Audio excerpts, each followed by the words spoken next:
नमस्कार, मैं हूं अमृता निमेश जैन और आप देख रहे हैं नादी टीवी। बुलेटिन की शुरुआत करेंगे इस वक्त की बड़ी खबर के साथ, जो कि छत्तीसगढ़ की राजधानी रायपुर से मिल रही है, जहां 2024 चुनाव से पहले विपक्ष अब एकजुट नजर आएगा।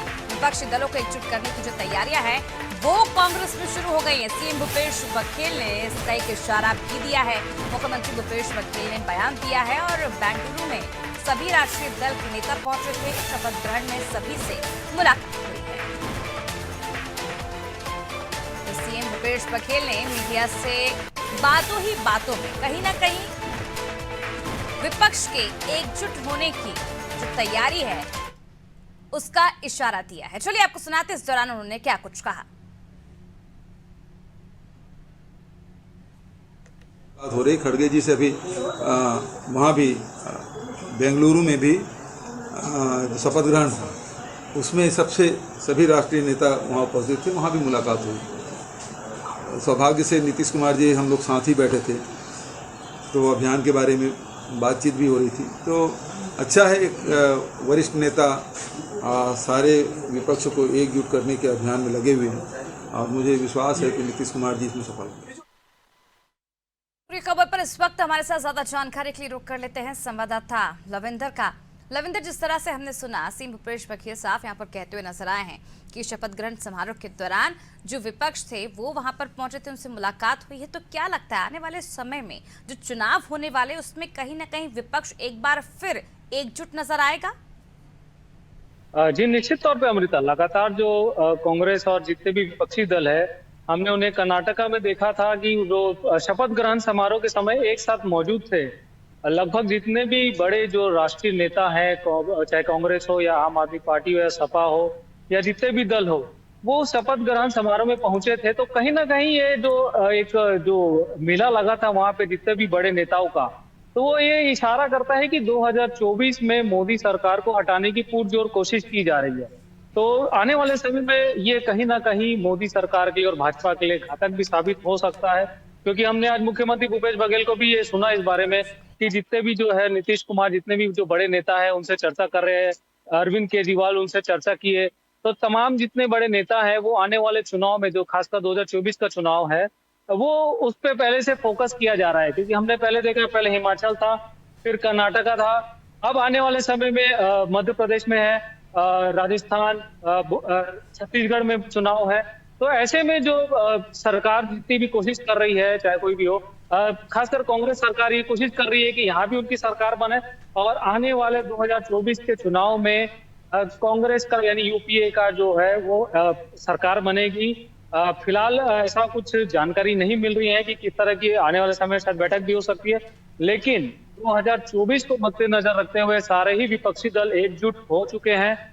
देखने वाली बात यह होगी कि 2024 का चुनाव कितना अहम होता है आने वाले समय में, क्योंकि लगातार वाली बात होगी कि आने वाले चुनाव जो 2024 में कितने अहम होंगे और काफी दिलचस्प भी होगा देखना, क्योंकि जिस तरह से अब कांग्रेस के साथ सभी विपक्षी दल एकजुट होकर कहीं ना कहीं मोदी सरकार को गिराने का जो प्रयास किया जाएगा और कितनी कारगर साबित होती है ये भी देखना दिलचस्प होगा समय के साथ साथ। बहुत बहुत शुक्रिया लविंदर तमाम जानकारी की। तो बता दें, इशारों में सीएम भूपेश बघेल ने ये जानकारी दी है कि आने वाले चुनावों को लेकर कहीं ना कहीं विपक्ष एक बार फिर कांग्रेस के साथ एकजुटता अपनी दिखा सकता है। चलिए अब बात करते हैं अगली बड़ी खबर की, जो कि रायपुर से मिल रही है, जहां अनियमित कर्मचारी अब चरणबद्ध प्रदर्शन करेंगे। कर्मचारी 5 सूत्री मांगों को लेकर उग्र आंदोलन करेंगे। 11 जून को प्रथम चरण में परिवार समेत धरना देंगे।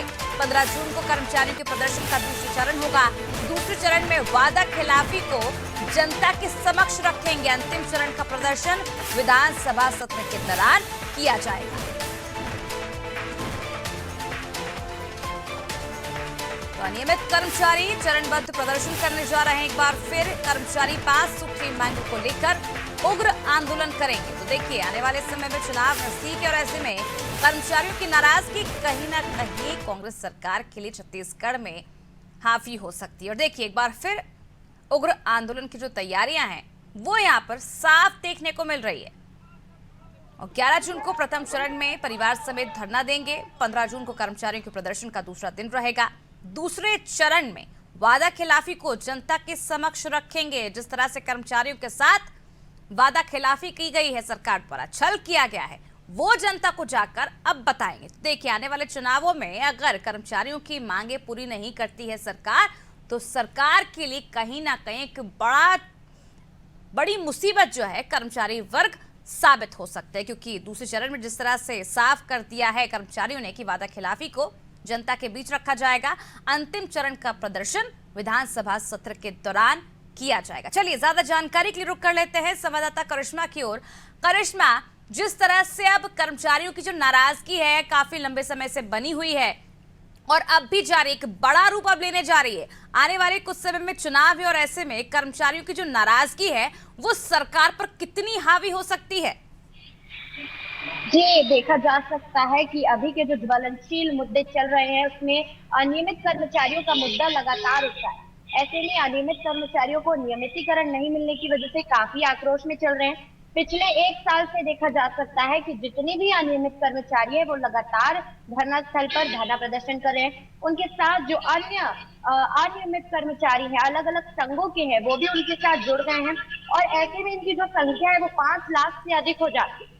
और देखा जा सकता है कि ये जो मुद्दा है काफी ज्यादा ज्वलनशील मुद्दा है और अब जो है देखा जा सकता है कि अनियमित कर्मचारियों ने ठाना है कि वो उग्र प्रदर्शन करेंगे।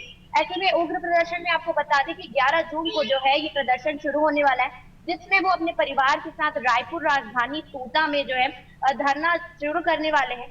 इसके पश्चात 15 तारीख को भी देखा जा सकता है कि वो सरकार का ध्यान अपनी ओर खींचने के लिए जो है लिखित में सरकार की ओर एक प्रस्ताव देने वाले हैं और साथ ही में जो वादा खिलाफी हो रही है अनियमित कर्मचारियों की, घोषणा पत्र में लिखा गया था कि अनियमित कर्मचारियों को नियमित किया जाएगा और अब जो है नियमितीकरण उनको नहीं मिल रहा है, तो ये वादा खिलाफी को लेकर भी सरकार पर काफी ज्यादा प्रभाव जो है अनियमित कर्मचारी देने वाले हैं। इसके बाद मॉनसून विधानसभा बजट सत्र जो होने वाला है, इस पर भी देखा जा सकता है कि मॉनसून विधानसभा सत्र में भी वो जो है एक बार फिर से प्रदर्शन करेंगे, कोशिश करेंगे कि उनका मुद्दा जो है विधानसभा में उठे।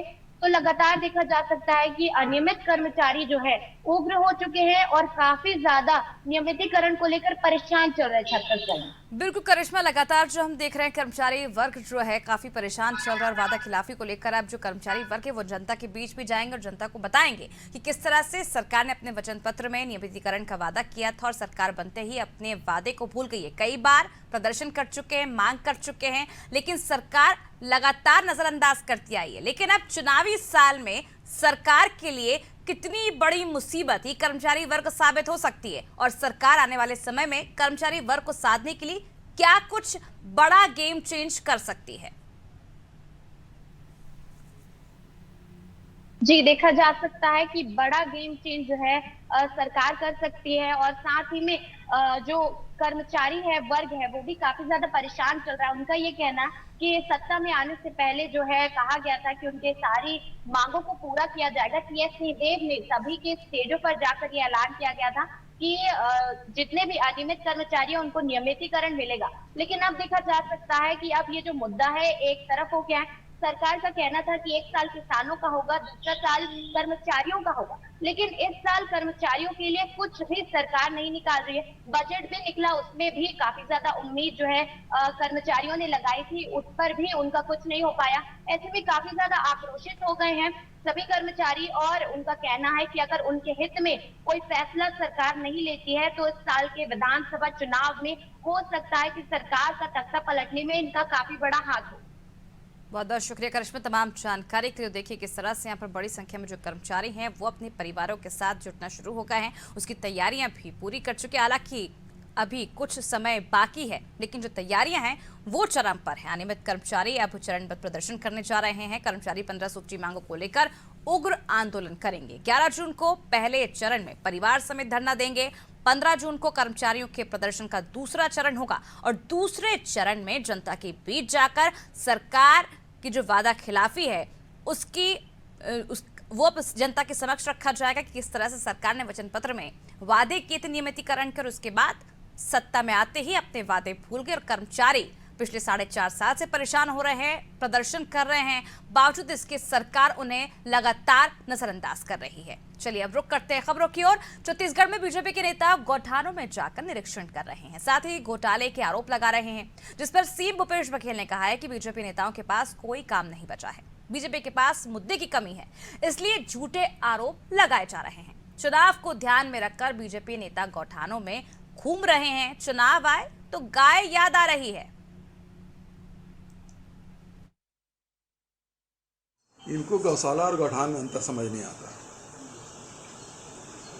और दूसरी बात ये है कि बड़ी बड़ी गाड़ियों में घूमने वाले, उसकी गाड़ी में बढ़िया विदेशी कुत्ते रहते हैं। अब वो गाय गरवा के बारे में क्या समझेंगे। अब चुनाव आ गया तब गौठान जा रहे हैं, उसके पहले तो नहीं गए थे लोग। कभी गए हैं क्या? और गए हैं तो अच्छी बात है, जाके बताया कि क्योंकि नया काम है, नई योजना है, बहुत सारे काम करने हैं। उनको कोई अनुभव होता है तो उसको बताया कि ये काम और होना चाहिए। और गाय के नाम से वोट लेते हैं। अरे कभी जाके सेवा कर लो, केवल आपको वही काम भर है। अब जा रहे हो गौठान में, और गर्मी के दिन में कौन से गौठान में मवेशी रहता है भाई? छत्तीसगढ़ में तो परंपरा नहीं है। ये तो फागुन महीने के बाद सब वैसे खुले रहते हैं। बीजेपी प्रवक्ता संदीप शर्मा का बयान इन दिनों सुर्खियों में है। उन्होंने भारतीय जनता पार्टी के चलाए अभियान का जिक्र करते हुए कहा कि कांग्रेस ने 13,000 करोड़ का गौठान घोटाला छत्तीसगढ़ में हुआ है, साथ ही इन पैसों का बंदरबाट भी किया गया है। वहीं गौठानों की व्यवस्था को लेकर भी उन्होंने कांग्रेस पर कई सवालिया निशान खड़े किए और कहा कि भारतीय जनता पार्टी लगातार इसका विरोध करेगी और इस योजना की पोल सबके सामने खोलेगी। जनता पार्टी के पोल खोल अभियान से गौठानों के सारे पोल खुल करके सामने आ गए हैं। हमने जो आरोप लगाया कि कांग्रेस पार्टी ने जिस ढंग से यहां पर करोड़ों रुपया बहाया है, वह पैसा व्यर्थ चला गया, इसमें भारी भ्रष्टाचार हुआ है, ये अब स्पष्ट हो गया है। हम जब गौठानों में जा रहे हैं तो वहां पर ना तो गाय दिखाई पड़ रही है हमको, ना वहां पर कोई चारा दिख रहा है, और ना कोई ऐसा चिन्ह दिख रहा है जिससे यह पता चल सके कि इन गौठानों में कोई 300-400 गाय को रखने की व्यवस्था है। व्यवस्था के नाम पर वहां कुछ नहीं है। कुछ छोटे मोटे कंटेनर जरूर बना दिए गए हैं जिसमें ये ड्रामा करते हैं केंचुआ खाद बनाने का। बेमेतरा में माहेश्वरी समाज 7 दिनी महेश नवमी मना रही है। इसी कड़ी में माहेश्वरी भवन में रक्तदान शिविर लगाया गया, जिसमें साचा, टीआई, विवेक पाटले समेत समाज और आसपास के लोगों ने रक्तदान किया।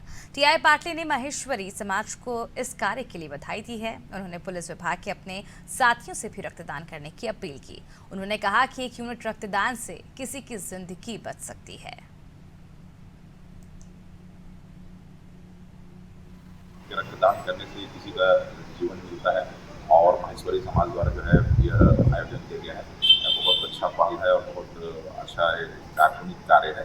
इसमें सभी, मैं तो कहना चाहूँगा, अपील करना चाहूँगा कि मेरे जितने भी पुलिस डिपार्टमेंट के जितने भी सदस्य हैं, सभी इसमें अपना रक्तदान करें और एक अच्छा काम में अपना सहभागी बने। द्वारा रक्तदान का आयोजन किया गया, जो बहुत ही सराहनीय पहल है। साथ ही एक सराहनीय पहल ये रही कि साजा के टीआई आके, जो विवेक पाटले जी आके, जिन्होंने माहेश्वरी समाज को सहयोग दिया और साथ ही रक्तदान करके पूरे माहेश्वरी समाज में बहुत बड़ा योगदान है। बेमेतरा में महेश नवमी का प्रोग्राम एक सप्ताह का 21 तारीख से 29 तारीख तक होने जा रहा है। यह प्रोग्राम कल स्टार्ट हुआ था स्वामी विवेकानंद स्टेडियम में।